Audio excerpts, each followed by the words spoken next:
하나님께서 오늘 저와 여러분에게 성취하실 말씀 마가복음 13장 1절에서부터 13절까지의 말씀 보도록 하겠습니다. 마가복음 13장 1절에서부터 13절까지의 말씀입니다. 제가 봉독해 드리겠습니다.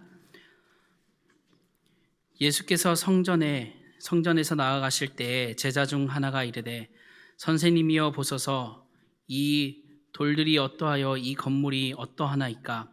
예수께서 이르시되 내가 이 큰 건물들을 보느냐. 돌 하나 돌 위에 남지 않고 다 무너뜨려지니라 하시니라. 예수께서 감난산에 성전을 마주 대하여 앉으셨을 때 베드로와 야고보와 요한과 안드레가 조용히 묻되 우리에게 이르소서 어느 때에 이런 일이 있겠사오며 이 모든 일이 이루어지려 할 때에 무슨 징조가 있사오리이까. 예수께서 이르시되 너희가 사람의 미혹을 받지 않도록 주의하라. 많은 사람이 내 이름으로 와서 이르되 내가 그라하여 많은 사람을 미혹하리라. 난리와 난리의 소문을 들을 때에 두려워하지 말라. 이런 일이 있어야 하되 아직 끝은 아니니라. 민족이 민족을 나라가 나라를 대적하여 일어나겠고 곳곳이 지진이 있으며 기근이 있으리니 이는 재난의 시작이니라. 너희는 스스로 조심하라. 사람들이 너희를 공회에 넘겨주겠고 너희를 해당에서 매질하겠으며 나로 말미암아 너희를 권력자들과 임금들 앞에 서리니 이는 그들에게 증거가 되려 함이라. 또 복음이 먼저 만국에 전파되어야 할 것이니라. 사람들이 너희를 끌어다가 넘겨줄 때 무슨 말을 할까 미리 염려하지 말고 무엇이든지 그때 너희에게 주시는 그 말을 하라. 말하는 일은 너희가 아니요 성령이시니라. 형제가 형제를 아버지가 자식을 죽는 때에 내주며 자신들이 부모를 대적하여 죽게 하리라.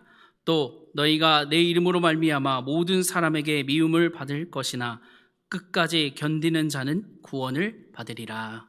아멘. 종말의 날에라는 제목으로 담임 목사님 나오셔서 말씀 선포해 주실 때 많은 은혜 누리시길 바랍니다.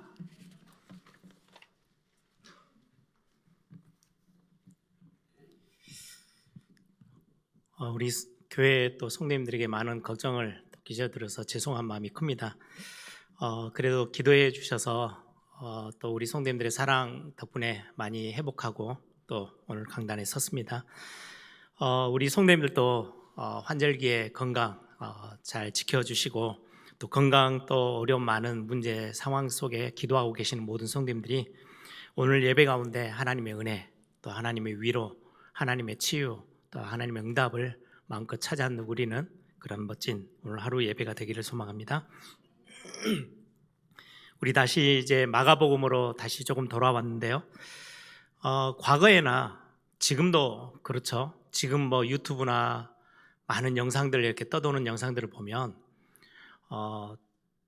예전부터도 지금 예수님 당시 때도 그랬거든요. 종말에 대한 이야기, 마지막 때 어떤 일들이 일어나는지 되게 거기에 대해서 궁금해하는 모습들 때문에 그런 어떤 많은 영상들이 돌고 마지막을 지금이 언제쯤이 마지막이야, 언제가 종말이야 막 이렇게 이야기하는 것들이 지금도 관심사에 있죠.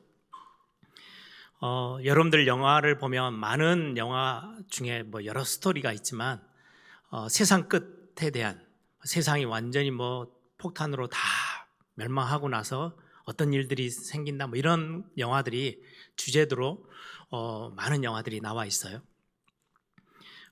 수많은 종교들은 이 종말의 때에 어떤 일들이 일어날 거다라고 해서 사람들을 미혹하고 또 현혹하는 또 많은 이야기들을 해주고 있죠. 특히 우리 교회 안에서도 이런 많은 잘못된 비성경적인 종말에 대한 이야기들이 끊임없이 지속되고 있어요. 이단 사이비가 여기에서 다 시작되어지기도 하고요. 여러분들 한때 기억나시죠? 한때 한국에 엄청난 뭐 대대적인 뉴스가 됐던 다미선교회 10월 28일 날 예수님 재림하신다 그래가지고 전부 다 흰 옷 입고 막 옥상 위에 다 올라가 있고 산 위로 올라가고 그래서 직접 영상 찍는 기자들이 카메라 들고 와가지고 진짜 휴거 되는지 이런 것들 본다고 했는데 안 오셨어요. 그것 때문에 사회 문제가 되기도 하고 해외는 굉장히 많은 그런 집단적으로 움직이는 그런 종말의 잘못된 지식들 때문에 어려움을 당하고 사회적인 문제를 일으키기도 합니다. 오늘 본문에 보면 마가복음 13장 비슷한 내용이 마태복음 24장에도 있어요. 마가복음 13장을 별명을 붙여놨는데 작은 계시록, 요한계시록이 마지막 때에 대한 아주 구체적인 말씀을 전달하고 있죠. 그런데 그거와 거의 비등비등하게 마지막 때의 일들을 마가복음 13장에 기록하고 있어요. 그래서 오늘은 마가복음 13장을 중심으로 우리가 말씀을 함께 나누려고 합니다. 예수님 당시 때도 이 종말에 대한 질문이 굉장히 많았던 것 같아요. 마지막 때에 어떤 일이 일어날까? 지금 우리의 어떤 관심사이기도 하죠. 우리는 정말 언제쯤 세상이 끝이 나고 그럼 우리는 어떻게 뭘 해야 되지? 이런 게 많은 사람들의 머릿속에 한편에 이렇게 남겨져 있는 질문들이에요. 오늘 마가복음 13장 1절에 보시면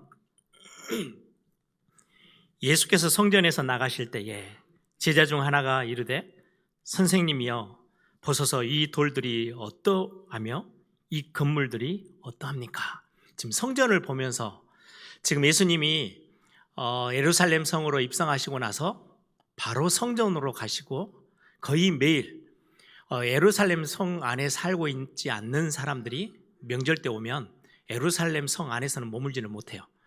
아침부터 저녁까지 거기에서 활동을 하다가 성 밖에 나가서 잠을 자는 거죠. 그래서 예수님은 주로 이제 베다니에서 바로 예루살렘 성 옆에 있는 베다니라는 동네에서 거처를 정하시고 매일마다 성전에 들어가셔서 거기서 가르치시기도 하고 많은 대화를 하고 말씀을 나눴던 것들이 지금 우리가 계속 마감을 통해서 확인하죠.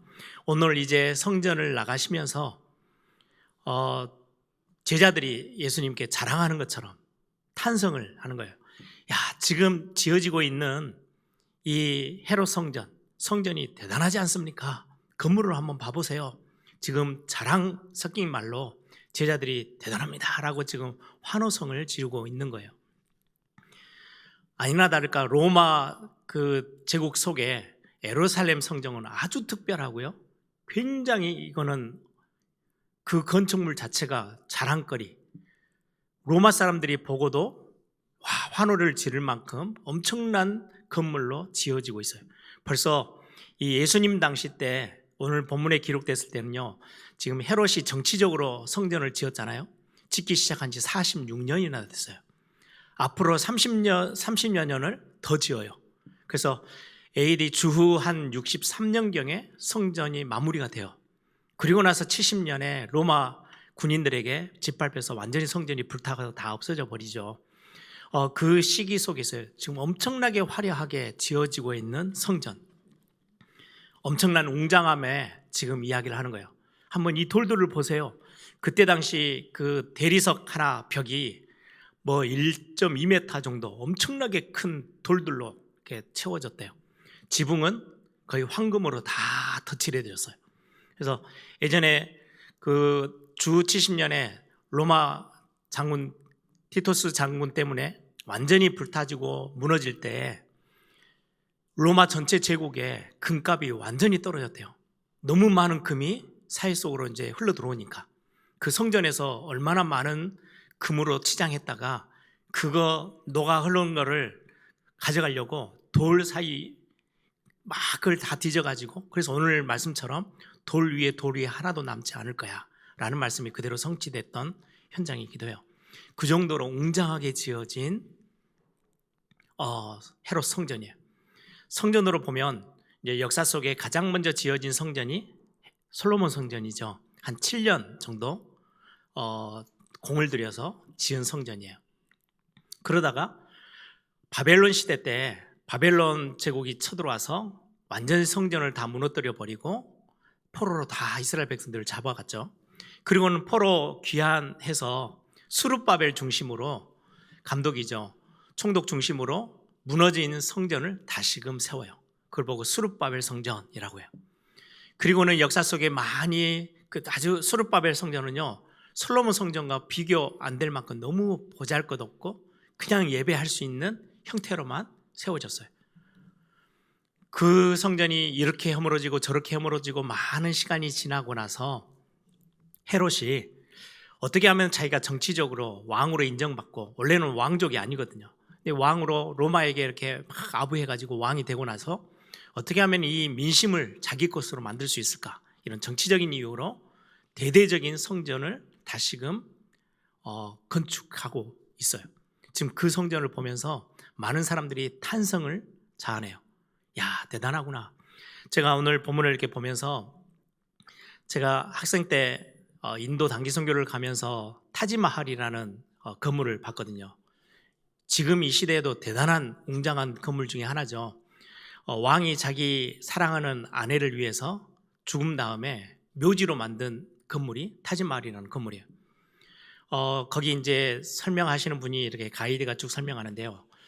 그 인도에는 없는 대리석, 중동에 있는 대리석을 다 가지고 왔대요. 대리석이 어느 정도로 신기하냐니까요, 직접 우리에게 보여주더라고요.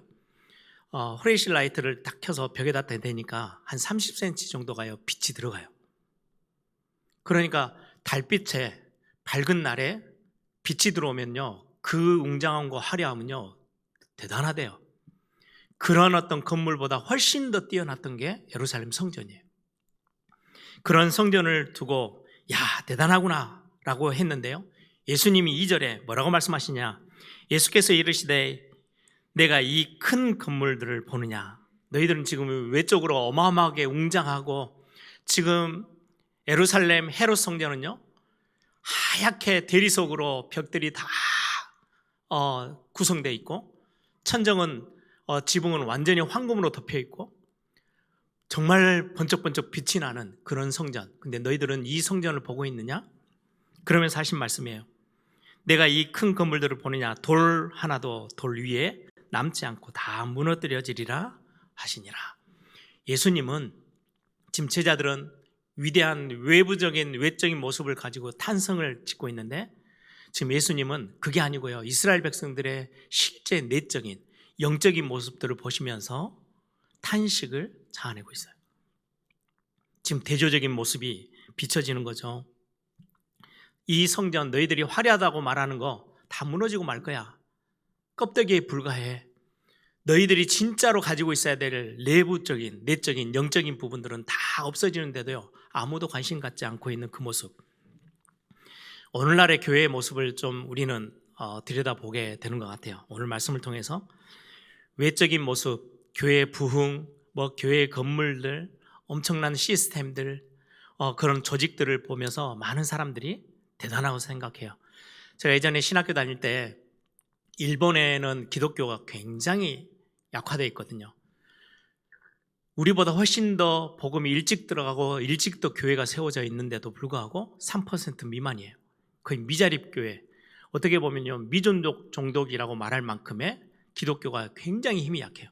그럼에도 불구하고 세워져 있는 신학교들이 있어요. 그래서 그 신학교 중에 신학생들이 한국 교회를 좀 배우고 싶습니다 라고 해서 몇 명이 팀이 돼가지고 와서 우리 신학교에 와서 이제 같이 좀 대화도 나누고 했던 기억이 있어요. 주로 뭘 보러 왔냐? 대형 교회들 다 보러 온 거예요. 야, 대단하구나. 일본에는 그런 교회가 없는데 한국에는 이렇게 화려하고 이렇게 시스템이 잘 돼 있고 이렇게 멋진 엄청난 성도들이 모이는 교회들이 있구나. 그거 보기 위해서 견학을 왔어요. 그때 저 신학교 교수님들이 되게 안타까워 하시더라고요. 한국에 그거 보고 일본으로 돌아가면 큰일 나는데, 진짜 거를 봐야 되는데, 이런 저희들하고 학생들하고 같이 그런 대화를 나눈 적이 있어요. 지금의 한국의 대형교회 예배당의 화려함들, 그런데 많은 학자들이 이야기하죠. 저도 메시지 때 자주 거론을 했어요. 미자립 교회가 중요한 게 아니고요, 미자립 신앙이 훨씬 더 한국 교회의 중요한 문제예요. 대형 교회 안에 신앙생활을 하고 있는데 신앙은 스스로 설 수 없을 만큼 미자립 신앙이에요. 교회가 작아서 운영이 어려워요. 그것보다 훨씬 더 심각한 문제는 미자립 신앙이에요. 그 정도로 오늘 본문을 보면서 지금 제자들은 외형적인 모습에 막 탄성을 지르는데, 예수님은 내부적인 모습을 보면서, 영적인 모습을 보면서 탄식을 자아내고 있는 이 모습이 지금 우리 한국교회와 세계교회를 보면서 진짜 교회다운 교회는 뭘까? 우리 예일교회는 어디를 향해서 가야 될까라는 질문 속에서 오늘 이 말씀을 같이 함께 나누기를 바랍니다. 이때 성전을 나와서 이제 감람산, 예루살렘에서 멀지 않은 감람산이죠. 우리 초대교회가 시작됐던 그 감람산에 예수님이 이제 올라서셨어요. 그리고는 성전을 바라보고 계세요. 이때 제자들이 몇몇이 와서 질문을 합니다. 그게 3절에 나오죠. 그리고는 4절의 그 질문의 내용이에요. 우리에게 이르소서 어느 때에 이런 일이 있겠습니까? 돌 위에 돌 하나도 남지 않고 다 성전이 저 대단한 웅장한 성전이 무너지는 그 마지막 때 일이 언제쯤이면 일어납니까? 지금 그 질문을 하는 거예요. 이런 일이 어느 때에 이런 일이 있겠사오며 이 모든 일이 이루어지려 할 때에 어떤 징조가 있습니까? 언제? 어떤 징조? 지금의 수많은 종교들, 특히 교회 안에 지금 막 유튜브에 이래저래 막 돌아다니는 마지막 때 뭐 예언한다라는 선지자라고 자기가 소리치는 사람들이요, 정말 많이 영상들을 올리고 많은 사람들을요 미혹하고 있어요. 이런 모습 속에 종말의 시기가 우리에게는 중요하지 않아요. 예수님이 직접 말씀하셨죠. 사도행전 1장 6절에 보시면 그들이 모였을 때에 예수께 여짜와 이르되 주께서 이스라엘 나라를 회복하심이 이때입니까? 그때 예수님이 뭐라고 대답하세요? 부활하신 예수님이 때와 시기는 나도 몰라. 모르는 게 아니라 지식적으로 모르는 게 아니고요. 그 권한은 아버지 하나님께 있어. 때와 시기는 아버지 하나님의 손에 있는 거지 나도 그거를 궁금해하지 않아 라고 말씀하시는 내용이 초대교회 시작할 때 예수님이 죽으시고 부활하셔서 40일간 제자들을 만날 때 그때까지도 제자들은 때와 시기, 징조 이런 거에 관심을 갖고 있었어요. 종말의 날에 우리는 어떠한 신앙의 모습을 가지고 살아가야 되는지가 시기와 때, 멋, 징조 이것보다 훨씬 더 중요함을 오늘 본문을 통해서 한번 확인하려고 합니다. 여러분들 종말이라고 하면 절대 기억하세요. 뭔가의 어떤 날짜가 아니에요. 성경의 개혁교회가 종말이라고 할 때는 예수님의 초림, 십자가 사건, 십자가에서 죽으신 그 사건으로부터 시작해서 예수님이 다시 오시는 그날까지 그걸 통틀어서 종말, 마지막 때라고 이야기를 해요. 그러면 우리는 뭔가 언제가 세상 끝이지? 뭐 핵폭탄이 몇 개가 터져야? 그게 아니고요. 예수님의 초림에서부터 예수님의 재림까지 그 사이에 살고 있는 우리는 종말의 시대에 살고 있는 하나님의 자녀들이에요. 그러면 중요한 질문인 거죠. 종말의 날에 마지막 때 오늘 마가복음 13장을 보면서 이 마지막 날을 종말의 날을 살아가고 있는 우리 예일교회 성도님들에게 주시는 메시지예요. 어떻게 살아가야 돼? 라고 해주시는 말씀이에요. 한 세 가지로 말씀을 살펴보려고 합니다. 첫 번째입니다. 오늘 1절, 2절 말씀의 2절의 말씀처럼 화려한 성전이 아니고 그 성전이 완전히 파괴되어지고 무너질 것들을 지금 예수님은 바라보시면서 안타까워 하셔요.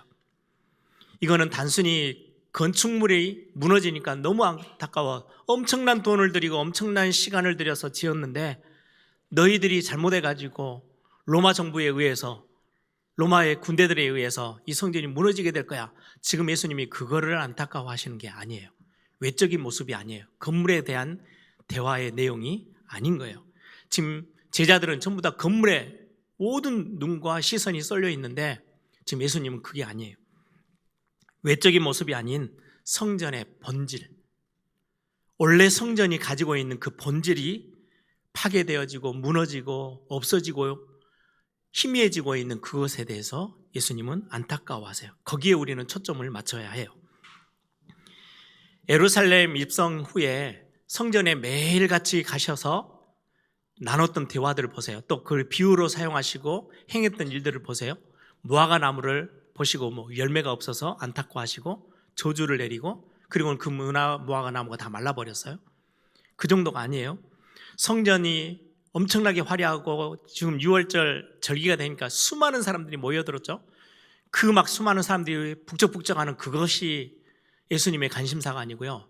그 성전에서 전부 다 껍데기로만 거기서 사고 팔고 하는 그 문제로 인해서 예수님은 채찍을 들어서 휘둘렀던 그 성전 청결 사건, 그리고는 성전에서 그 두렙돈을 들이고 헌금하고 있는 그 여인의 과부의 모습을 보면서 안타까워하셨던, 교회가 어느 정도로 썩어서 정말 그 어려운 성도 하루 먹으면 끝이 나는 그 돈까지 다 긁어낼 만큼 너무나도 외적으로 타락되어 있는 그 성전의 모습들, 이스라엘의 지금 신앙의 모습들, 여기에 대해서 지금 그게 파괴되어지는 것에 대한 안타까우며, 신학적으로는 건물은 무너지고요, 참된 성전 대신 예수 그리스도가 중심이어야 해, 그거를 건드리는 메시지지만, 오늘 우리는 이 종말의 때에 성전 파괴, 실제로 성전의 본질들이 다 희미해지고 있는, 전 세계에서 주일만 되면은 공예배로 모든 사람들이 다 모여져서 예배하고 있는데 본질은 희미해지고 있는 그 영적인 지금의 현실을 예수님은 지금 말씀하고 계시는 거예요. 성전의 본질이 뭡니까? 성전의 본질을 따지려면 원형으로 보여지는 에덴 동산, 성전이라고 말하는 가장 시작점에 있는 에덴 동산이 성전의 원형이라고들 말들을 하거든요. 하나님으로부터 창조받은 하나님의 백성들이 유일하게 하나님을 만나고 하나님과 함께하는 공간이 에덴 동산이었어요. 그게 성전의 의미예요. 그게 본래의 모습이에요. 완전히 다 무너졌죠. 에덴 동산에서 하나님의 말씀을 거역하고 자기가 중심되겠다고 하나님과 관계를 완전히 깨트려버렸던 게 죄악이에요. 그 죄로 인해서 에덴 동산에서 쫓겨났어요. 더 이상 하나님과 만날 수도 없고 하나님과 함께 할 수도 없고 교제할 수도 없는 죄인된 모습으로 에덴 동산에서 쫓겨나요. 이 부분이 출애굽하면서요, 하나님이 이 부분들을 회복하셔요. 시내산에서 언약을 맺으시고 다시금 하나님이 찾아오셔가지고 내가 너희들과 언약을 맺을 거야. 그 언약의 핵심이 뭐예요? 너희는 내 백성이고 나는 너희 하나님이야. 내가 너희들과 함께 할게. 그 증거로 그 어마어마한 하나님이 함께 하시겠다는 언약의 핵심으로 성막을 짓게 하셨어요. 그게 성전의 모형이에요. 성막에서 그 구름기둥으로 불기둥으로 역사하시면서 내가 너희들과 함께하고 있어. 너희는 내 백성이야. 나는 너희 하나님이야. 라는 것을 보여주시는 하나님의 임재를 드러내는 성막이 있었어요. 그 성막에서 하나님과 함께 만나요. 그리고는 그 성막이 우리의 모든 삶의 중심이어야 해요. 전에 보여드렸던 사진 하나를 영상에 띄워드릴게요. 성전이 이스라엘 백성들 광야 생활에서 어느 정도 중심이었는지 성전을 딱 짓고요, 성막을 짓죠. 그리고는 그 옆으로 12지파가요 진을 쳐서 진영을 이뤄요. 그리고는 불기둥 구름기둥이 움직이면 다 천막들을 접어서 다시 또 움직여요. 그러다가 불기둥 구름기둥이 멈추면 그곳에서 성막을 다시금 펴요, 한복판에. 그리고는 그 중심으로 모든 이스라엘 백성들이 진을 치고 살아가요. 이게 광야 같은 이 땅에 살아가는 하나님의 백성들은 무엇을 중심으로 살아가야 되는지를 보여주시는 그림이에요. 이게 성막이거든요. 하나님이 너와 함께 하시는 것들 절대 놓치면 안 돼. 이건 놓치면 또다시 에덴에서 쫓겨나서 사단에게 완전히 종노릇하는, 세상의 종노릇하는 그 삶을 살아야 해. 그런데 내가 너희들을 다시금 모든 죄를 회복하고 내가 내 백성으로 삼았어. 그 회복의 증거를 어디에서 매번 매일매일 보여주시느냐? 성막에서요. 그게 이제 성전으로 구체화되어지죠. 그래서 솔로몬 성전으로부터 시작해서 하나님이 성전을 지을 때 뭐라고 말씀하세요? 건물을 하나도 중요하게 여기지 않으셨어요. 성전을 지으실 때 그 성전에서 너희들이 예배할 거야. 그 성전은 내 이름을 두는 곳이야. 내가 너희들과 함께 임마누엘. 영상 걷어주셔도 돼요. 임마누엘. 하나님이 너희들과 함께 한다는 그 언약 중심으로 살아가는 것, 그것들을 속에서 은혜를 입고 그 안에서 죄의 사함을 얻고 그 안에서 위로를 받고 응답을 받고 힘을 얻고 그 은혜의 한복판에 비밀이 성전 안에 다 있었어요. 근데 이게 허물어진다는 거예요. 이게 다 파괴된다는 거예요. 그거에서 예수님이 지금 안타까워하고 계세요. 하나님의 이름을 두시겠다고 하신 곳 임마누엘, 정말로 내가 너희들을 만나고 거기에서 교제하고 하나님이 주시는 위로와 은혜를 얻을 수 있는 그 하나님과의 교제하는 그 현장. 그런데 그게 지금 이스라엘 백성들은요, 우리는 열심히 하고 있는데요, 열심히 예배해요. 이사야 1장이 뭐라고 말해요? 더 이상 너희들 재물 가지고 오지 마. 나 싫어. 껍데기로만 하고 있는, 지금 성전 청결 사건에서도 마찬가지고요, 껍데기로만 돌고 있는 신앙의 모습들의 예수님이 그게 다 파괴되어지는 그 모습에 안타까워 하셨어요. 죄로 인해 하나님을 떠나버린, 하나님과 함께하는 그 비밀을 다 잃어버렸던 죄인된 우리, 십자가 사건으로 지금 우리를 회복하시죠. 그리고는 하나님의 자녀 된 은혜로, 하나님의 그 십자가의 보혈의 은혜로 하나님의 자녀 삼고 다시금 하나님의 백성 삼으셨던 우리가 예배하는데 온 우리의 마음과 생각과 우리의 삶이 집중되어져야 되는데 또다시 놓쳐가고 있는 그 모습, 그게 오늘 성전 파괴의 핵심의 내용이에요. 사사시대 때 중요한 그 사사시대의 가장 큰 문제는요, 다른 게 아니에요. 제사를, 예배를 잘못 드렸다, 뭐 이렇게 조금 미스했다, 이게 아니고요, 자기의 소견이 옳은 대로 행했던, 하나님과는 전혀 상관없는 삶을 살았던, 자기 뜻대로, 자기 원하는 대로, 자기 방향대로 살았던 그 문제를 가장 성경은 중요하게 보셔요. 이스라엘 백성은 하나님의 백성이라고 자부했어요. 이방인들을 보면서요, 사람 취급도 안 했던, 우리는 하나님의 선택을 받은 하나님의 백성이야. 그런데 하나님의 백성답지 않는, 전혀 하나님의 백성답지 못하는 삶을 살았던 이스라엘 백성들이 결국 무너지게 되는 그 모습이 오늘 성전 파괴에 드러나 있어요. 오늘 저는 이 말씀을 묵상하고 메시지를 준비하면서 저희들을 다시 돌아보게 돼요. 지금의 오늘날의 교회와 우리 성도님들의 모습들, 형식화되어져 버린 우리의 예배 생활들. 그래서 제가 제일 많이, 엊그제도 우리 목사님들하고 같이 의논하면서 그런 고민을 했어요. 우리 예배 시작하면서 부르는 찬양 있죠. 이 찬양을 1년 내내 할까? 분기로 나눠서 할까? 아니면 반기로 나눠서 할까? 이유는 딱 하나밖에 없었어요. 익숙함에 은혜를 받지 못하는 거. 매주 와서 부르니까 너무 익숙한 거예요. 우리 매주 우리 예배 개혁교회 안에 가장 중요한 또 신앙 고백이 들어있죠. 사도신경으로 우리 신앙을 고백해요. 우린 그냥 달달달달 외우는 것으로 지나갈 때가 너무너무 많아요. 매주 듣는, 또 특히 신앙생활 10년, 20년, 30년 중직자가 되어지고 나면 매주일 예배하며 듣는 말씀이요, 그냥 귓전에 그냥 왔다가 그냥 떠나가는 말씀으로 붙잡을 때가 정말 많아요. 특히 목회자들, 목사인 설교하는 제가 어느 날은요, 설교 다 해놓고요, 주중에 살다가 이번 주 내가 뭔 설교했지? 이런 날도 가끔 있어요. 바쁘게 살다 보니까요, 진짜 중요한 걸 다 놓쳐버리는 거예요. 우리의 모습들, 형식화되어져 버리는 우리의 모습. 우리 코로나 팬데믹이 왔을 때 우리 공동체로 모여서 함께 예배하는 게 진짜 중요했구나, 우리 몰랐구나, 이거 회복했었잖아요. 그런데 팬데믹이 끝나면서요, 그때 막 영상으로 이렇게 유튜브로 막 영상으로 예배하는 것들이요, 교회마다 시스템들 다 갖추고 난 다음에 팬데믹이 딱 끝나니까 성도들이 한국교회 전체, 세계교회 확 줄어버렸어요. 예배 오지 않아요. 안 와도 화려한 영상의 예배를 집에서 너무 편한 곳에서 예배할 수 있어요.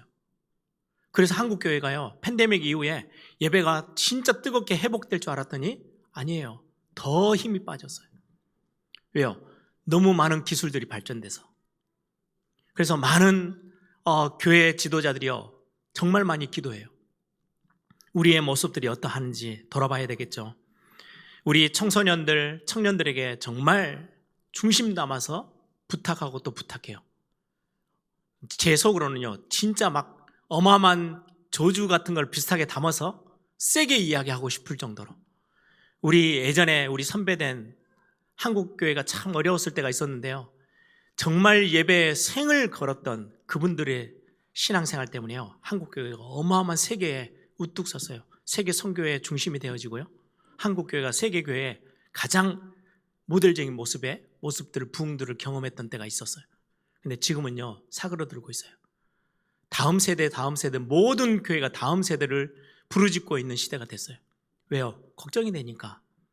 예배하는 거 다 놓쳐져 버리고 현실 문제가 그 문제 때문에 예배가 다 묻혀져 버리고 가고 있는 이 시대.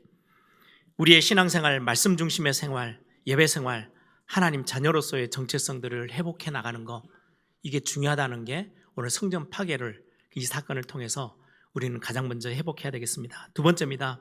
10절을 보세요. 오늘 13장 10절에 보니까 복음이 먼저 만국에 전파되어야 될 것이다. 마지막 때 이때냐 저때냐 아무 관계없다. 천국 복음이 모든 땅에 다 전파되어야 해. 그제서야 끝이 올 거야 라고 말씀하시는 거예요. 무슨 말씀이에요? 우리가 종말을 살아가고 마지막 때를 살아가고 있는 우리에게 가장 중요한 거 사명이에요. 이유 있는 삶. 우리의 걸음이 이유 있어야 한다라고 말씀해요. 오늘 5절에 보시면 너희가 사람의 미혹을 받지 않도록 조심해라. 주의해라. 미혹을 받지 말래요. 어떤 미혹입니까? 6절에 보니까 많은 사람들이 내 이름으로 와서 내가 그라, 내가 예수다, 내가 하나님이다.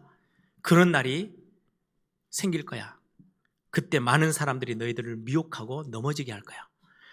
제가 이 말씀을 보면서 우리 여러분들 잘 아시죠? 한국에만, 세계 말고 한국 교회 안에만 내가 예수다, 내가 하나님이다 라고 하는 사람들이요 50명 가까이 돼요. 드러나 있는. 어떤 기록에도 보면요, 저 지리산 산골에는요 내가 하나님이야 라고 왕관 자기가 직접 만들어서 왕관 쓰고 돌아다니는 사람들이요 100명이 넘는데요. 자기가 그냥 하나님이에요. 내가 예수야. 아예 그걸로 집단을 만들고 사이비 종교 지도자처럼 서가지고요 수많은 사람들을 흔들고 있는 게 지금 신천지도 마찬가지고요.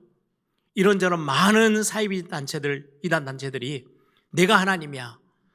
예전에 제가 미국에서 잠깐 있는 동안에 학교 졸업하고 잠깐 있을 때 정말 열정이 있었던 젊은 목사님이셨거든요. 그런데 점점 메시지가 좀 이상해지더니 바뀌어요. 나중 돼서는요 본인이 예수님이래요. 그리고 옆에 있는 한 여청년 보고요 성령이래요.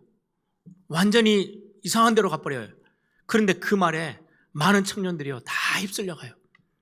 마지막 때가 되면 그런 일들이 비일비재하게 일어날 거야. 그래서 미혹당하지 마. 밖에서 무슨 일을 말하든 뭐 종말이 언제다, 세상 끝이 언제다, 언제 올 거다, 무슨 일이 벌어질 거다. 요즘도 뭐 예언하고 있는 수많은 선지자급의 막 사람들이 유튜브를 통해서 막 소리치고 있는데요 미혹당하지 마라고 말씀해요. 7절에는요 난리와 난리의 소문이 들려도 아니야, 시작일 뿐이야. 민족이 민족을, 나라가 나라를, 전쟁이 터지고 기근이 나고 지진이 생겨도 그건 재난의 시작일 뿐이지 끝이 아니야. 진짜 중요한 건 언제냐? 천국 복음이 모든 민족에게 증거되어질 때 그제야 끝이 올 거야. 그래서 너희들은 그런 이상한 말에 전혀 흔들리지 말고 진짜 중요한 신앙의 비밀, 너희들이 왜 이 땅에 하나님이 너를 보내셨는지, 네 이 땅에 이 직업을 가지고 이 산업을 가지고 살도록 하나님이 두신 이유, 삶의 이유, 생의 이유, 그거 붙잡고 살아가는 거예요. 그걸 보고 사명이라고 해요. 종말을 살아가는 우리에게 가장 중요한 거예요. 복음 전파예요. 생명 살리는 일, 생명 구원하는 일, 그 일을 우리에게 하나님이 맡기셨어요. 내가 너를 은혜로 아무 조건도 따지지 않고 내가 너를 하나님의 자녀 삼았지. 그 너를 자녀 삼게 했던 하나님이 주신 천국 복음, 이거 너희들이 설명자도 아니고 가르치는 자도 아니고 증인으로서. 그래서 사도행전 1장 8절이 말씀하세요. 오직 성령이 너희에게 임하시면 너희가 권능을 받고 예루살렘, 온 유대, 사마리아 땅끝까지 이르러 내 증인이 되라. 증인이 되래요. 우리는 죄인이었고 절대로 내 힘으로는 스스로 구원받을 수 없는데 예수 그리스도께서, 예수님이 그리스도로 오셔서 나를 위해 십자가에서 죽으시고 3일 만에 부활하시고 그리고는 지금 내게 은혜 주셔가지고 이 어마어마한 생명의 사역, 인류 구원의 길 되셔서 우리를 구원하셨다는 이 천국 복음, 그리고는 이 예수 그리스도가 우리의 정말로 새롭고 산 소망이 되어지고 위로가 되고 우리의 구원의 메시지가 되어지고 참된 능력이 된다는 것을 마음껏 증인으로 서서, 그냥 단순히 지식 몇 개 알고가 아니고 너가 체험한 그 복음의 능력, 네가 지금 맛보고 누리고 있는 생명의 그 증인으로 서라. 그 사역이 우리의 가장 중요한 삶의 이유라고 말씀하고 계세요. 그래서 교회가 해야 될 가장 중요한 거는요, 생명운동하는 거예요. 성도의 가장 중요한 사역은요, 사람 살려내는 거예요. 그래서 우리 예일교회 미션, 우리 2025년에도 우리 미션이 옆에 벽에도 있죠. 복음은 나를 살리는 거고 내가 그 안에서 임마누엘 축복을 누리는 거예요. 그리고는 그 안에 증인이 되어져서 전도와 선교와 후대에게 이 언약 전달하고 복음 전달하고 살려내는 삶이 우리 교회가 감당해야 될 미션이에요. 그게 교회다운 교회의 본래의 모습이에요. 이게 우리 교회의 참된 미션이에요. 지난 우리 산업인의 밤에 제가 잠깐 메시지를 할 때 제목으로 삼았어요. 우리의 본업이 뭔지, 그리고 우리의 부업이 뭔지, 이걸 절대로 구분하고 있어야 한다고요. 이유 있는 우리의 신앙생활이 있어야 해요. 우리가 밥을 먹는 이유, 돈을 버는 이유, 숨을 쉬고 숨 쉬며 살고 있는 이유가 어디 있느냐? 생명 살리는 일 때문에요. 여러분, 느헤미야가 내가 술 맡은 관원 최고의 자리에 있구나, 그게 그의 삶의 이유가 아닌 거예요. 하나님은 그것들을 통해서 진짜 하나님의 교회를 세우고 생명운동 감당하도록, 그게 느헤미야가 올바르게 깨달았던 자기 사명이었어요. 다니엘도 마찬가지예요. 고위 관직이 아니고 그걸로 인하여서 그 힘을 얻어서 그걸 활용해서 진짜 하나님의 백성, 하나님의 나라를 지켜내는 것. 그때 뭐가 필요했느냐? 다니엘은요, 뜻을 정했어요. 의지적인 결단도 필요해요.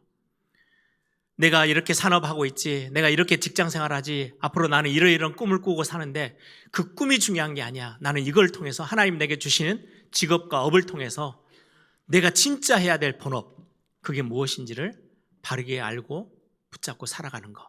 그게 종말의 때에 놓치지 말아야 될 저와 여러분의 이유 있는 삶의 모습이에요.